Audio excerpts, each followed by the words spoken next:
కోసుకోవడం. ఇప్పుడు ప్రజెంట్ మనం ఏ ఊర్లో ఉన్నాం? కిష్టాపురం గ్రామంలో ఉన్నాం. ఏ వెరైటీ ఇది? భీష్మ. మీరు ఎన్ని సంవత్సరాల నుంచి మిరప తోటలు వేస్తున్నారు? 10 సంవత్సరాల నుంచి చేస్తున్నారు. మీరు వేసే వెరైటీల కంటే మీరు ఇప్పుడు ఈ తోట చూస్తున్నారు, భీష్మ తోట ఏ విధంగా ఉంది ఒకసారి మీరు చెప్పండి. అసలు మామూలుగా లేదు, చెత్త రాలిపోయింది. మామూలుగా లేదంటే ఏం లేదు.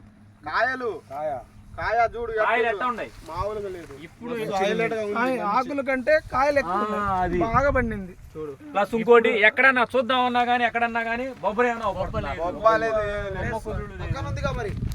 పక్క తోటలు చూసారా? ఇప్పుడు అటు తోట వైరస్ ఉంది, ఇటు తోట వైరస్ ఉంది, మధ్యలో మన భీష్మ ఉంది.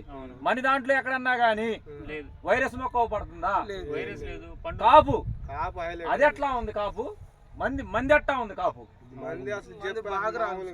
మీరు 10 సంవత్సరాలు చేస్తున్నారు. 10 సంవత్సరాల్లో కూడా ఇటువంటి వెరైటీ మీరేమో చూసారా? చూడలేదు. ఇప్పుడు ఈ వెరైటీ మీకు ఏమనిపించింది?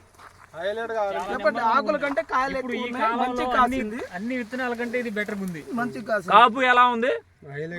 హైలైట్ కాదు, బాగా చిక్కగా ఉంది. చిక్కగా ఉంది.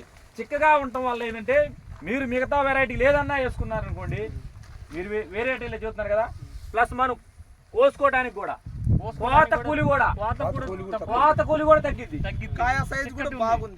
కోత కూలి కూడా తగ్గిద్ది. మిగతా వాటితో పోల్చుకుంటే అది 10 మంది పెడితే మంది 5-6కే కోసేస్తారు. ఎందుకంటే దగ్గర కాయలు ఉండే కల్లా 4-5 కాయలు వస్తుంది. కాపు చిక్కగా ఉంది కాబట్టి కోయడానికి.